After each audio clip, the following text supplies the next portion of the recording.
Good morning my dear friends, have a good day. जैसे हम किसी परिवार का वर्णन नहीं कर रहे हैं ना, इसी प्रकार से हम इंग्लिश में एक ऐसे परिवार का वर्णन कर रहे हैं जिसका कोई पार ही नहीं है ना, जिसका कोई पार ही नहीं है। बहुत बड़ी जॉइंट फैमिली होती है ना, किसी की जॉइंट फैमिली होती है ना, जिसमें बहुत सारे सदस्य होते हैं, तो किसी भी सदस्य का कुछ पता ही नहीं चलता है, कौन किधर जा रहा है, कौन किधर जा रहा है, कौन क्या कर रहा है, कौन क्या कर रहा है। ठीक उसी प्रकार से प्रीपोजिशन का भी एक बहुत बड़ा परिवार है और सभी सदस्यों का कुछ अलग अलग मत है, अलग अलग नियम हैं, अलग अलग उनके अंदाज हैं। कोई कहाँ सूटेबल रहेगा, कोई कहाँ सूटेबल रहेगा, है ना। ऐसा नहीं कि सभी परिवार एक ही लाइन में जा रहे हैं, किसी में ये लगा दो, इसे ये लगा दो तो चलेगा, वो लगा दो तो चलेगा, नहीं, ऐसा कभी भी नहीं होता है। तो ये प्रीपोजिशन क्या है? प्रीपोजिशन वह शब्द हैं जो किसी भी नाउन या प्रोनाउन के पहले प्रयुक्त होकर के उस वाक्य में क्या संबंध शो करता है, संबंध दिखाता है। हमने पिछली क्लासेस में इन का देख लिया, इनटू का देख लिया, फ्रॉम का देख लिया। आज देखेंगे हम use of on. Use of on generally सब जानते हैं, ऑन का मतलब क्या होता है? पर होता है, पर ऐसा नहीं है। वो मेंबर हैं, वो मेंबर के कुछ अलग अंदाज हैं, अपने सभी के अपने अपने अंदाज होते हैं ना, उनके भी अंदाज हैं, कुछ उनके भी अलग नियम बनाए रखे हैं उन्होंने कि हम मैं इसी रास्ते में इसी स्थानों पर लगूंगा, अदरवाइज़ नहीं लगूंगा। हर कहीं नहीं हम रख दोगे कि उठा के वहाँ रख दिया, यहाँ रख दिया, ऐसा नहीं होता है। तो दोस्तों, किसी भी कंपटीशन एग्ज़ाम में प्रीपोजिशन से रिलेटेड क्वेश्चंस तो रियल आते हैं, मतलब वास्तव में आते ही हैं, और बोर्ड एग्ज़ाम में भी ये आते ही हैं, ठीक है ना। बहुत ही महत्वपूर्ण है। हम क्या है कि हम इस परिवार को वर्णन कर लेते हैं, इस परिवार के बारे में जान लेते हैं पहले, उसके बाद में हम एग्ज़ाम के पॉइंट ऑफ व्यू से ही क्वेश्चंस देखेंगे, उनको हल करेंगे, वो भी अच्छे से करेंगे, ठीक है। आज देखेंगे हम ऑन का यूज़ ऑफ ऑन का प्रयोग। तो दोस्तों, पहला नियम जो बोलता है अपना, क्या बोलता है कि इसका उपयोग, किसका? ऑन का उपयोग स्थान स्पर्श का मतलब नहीं किसी स्थान को टच करके दौड़ गए इधर, है ना, ऐसा नहीं किसी स्थान या वस्तु को टच करके भाग गए बहुत दूर। स्थान स्पर्श, ऐसा भाव अभिव्यक्त होता है कि स्थान स्पर्श कर रहा है, ठीक है ना। ऑन का प्रयोग क्या होता है कि ऐसा लगता है कि ये किसी स्थान को टच कर रहा है, छू रहा है, ठीक है ना। तो ये उनका मतलब तो होता है पर, स्थान को छू रहा है ना, मतलब छू रहा है का मतलब ऐसे नहीं कि यूँ हाथ लगा रहा है ऐसे करके, नहीं, स्थान को छू रहा मतलब उस पर रखा हुआ है, ठीक है ना। तो उसका मतलब क्या निकलेगा? पर में उपयोग होता है, पर बोला जाएगा उसका उपयोग। देखिए, there are two books the table, there are two books the table, तो यहाँ आएगा अपने क्या? ऑन। मेज पर दो पुस्तकें हैं, तो मेज पे स्थान स्पर्श हो रहा है, मेज पर रखी हुई है दो पुस्तकें, समझ में आ गए ना। He was carrying a suitcase in his, तो ये भी ऑन आएगा। देखिए,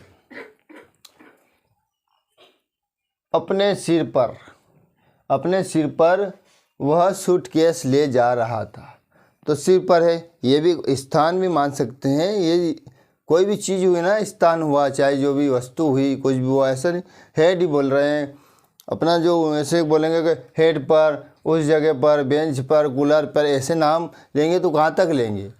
तो वस्तु बोल दिया, स्थान बोल दिया।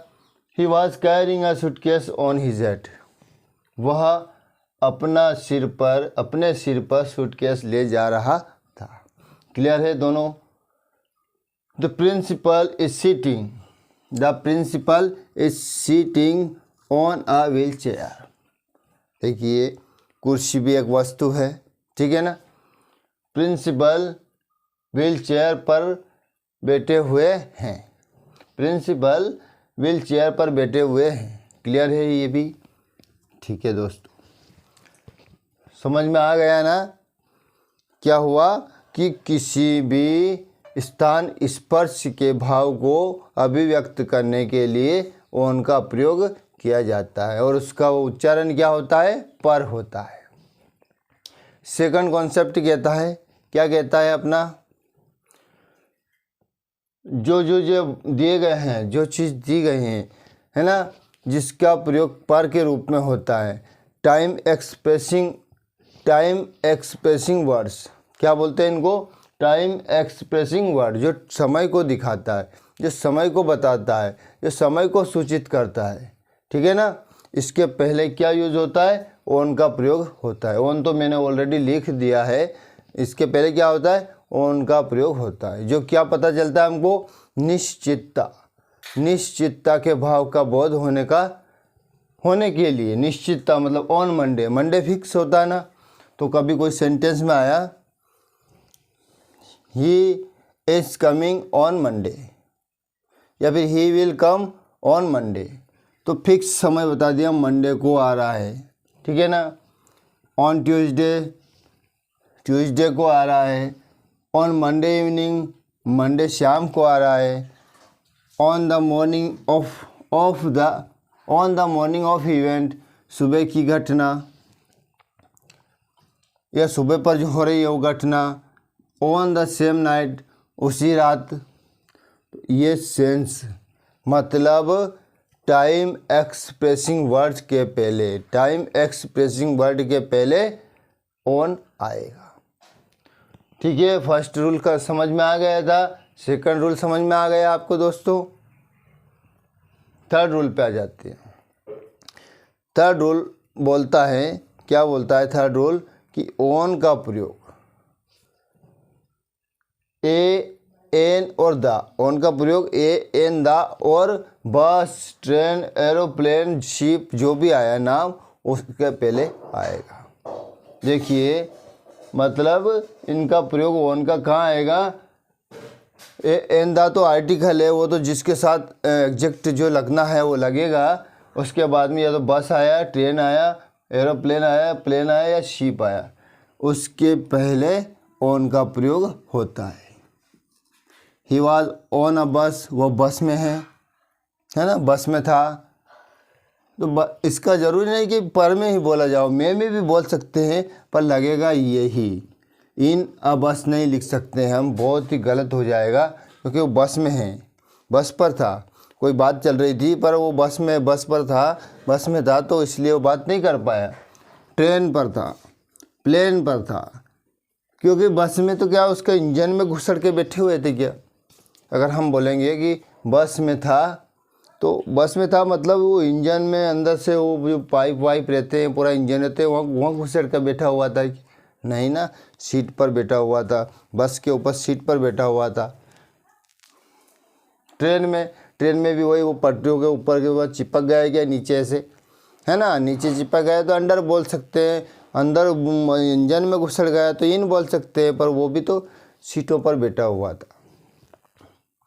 प्लेन का सेम ऐसा ही, शिप का सेम ऐसा ही, कोई इंजन में या किसी डिब्बे में अंदर घुसड़ के किसी में नीचे चिपक के नहीं बैठा हुआ था, मतलब किसी सीट पर, किसी स्थान पर, किसी प्लेस पर बैठा हुआ था।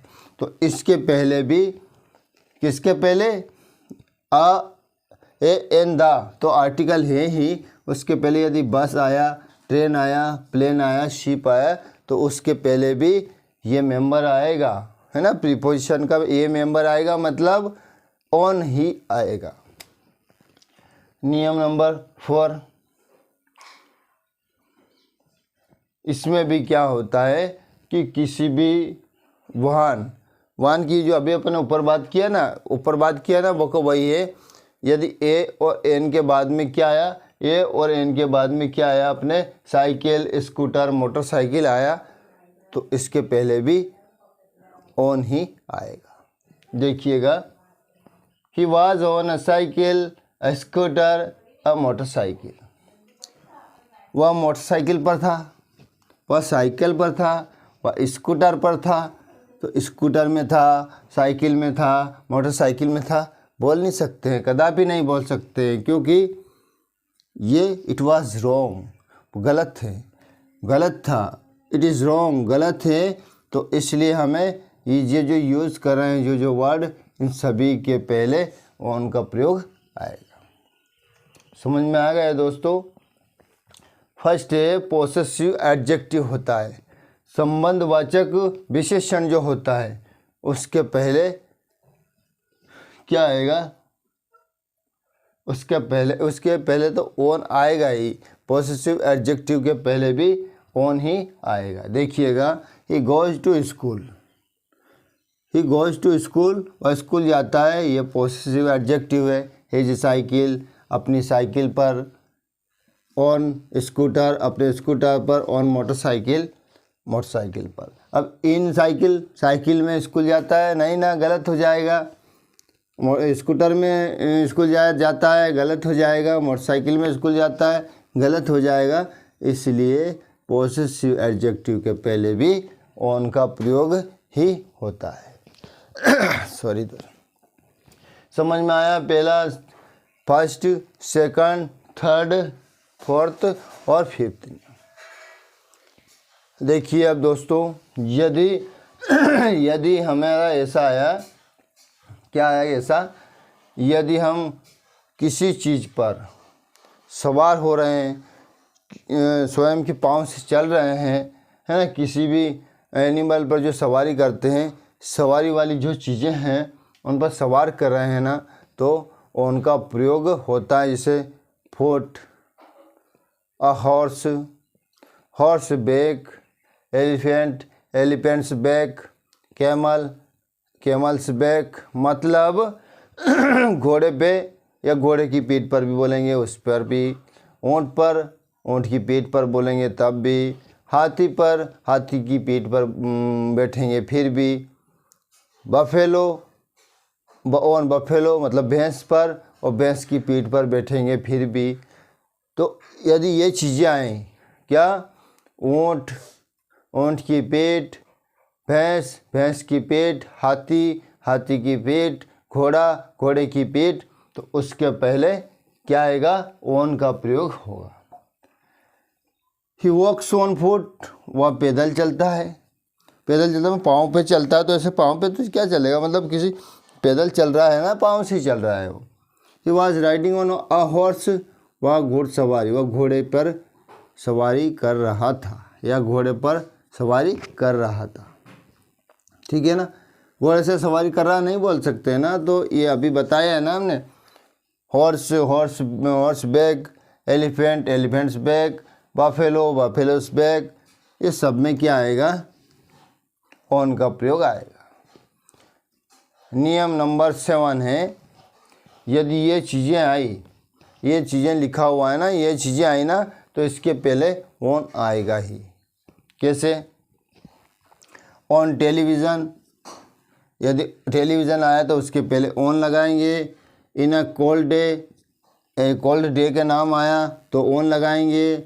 ऑन द रेडियो, वो रेडियो पर सुन रहा है, रेडियो पर बात कर रहा है, या रेडियो पर समाचार सुन रहा है। He is listening news on the radio. On the phone, on strike, on leave, on fire, ये जो मैं बोल रहा हूँ ना, ये सभी के पहले ऑन ही आएगा।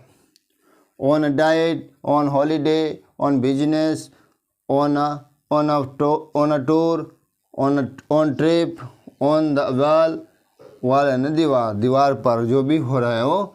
On a journey, on a demand, on 15 August, India became free on 15 August 1947, on आया ना।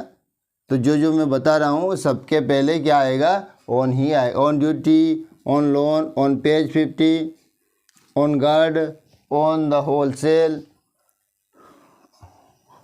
The rob. अब देखिए नियम number 8, the robber drew a dagger on him.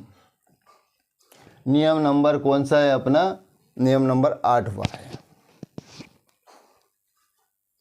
किसी भी चीज़ का डायरेक्शन बताना हो, की ओर के संदर्भ में, ऐसे बोला ना की ओर, अगर ऐसा डायरेक्शन बताया गया है तो उसके पहले भी क्या आएगा, ऑन ही आएगा। ठीक है, देखिए कैसे, the robber drew a dagger on him, डाकुओं ने उसकी ओर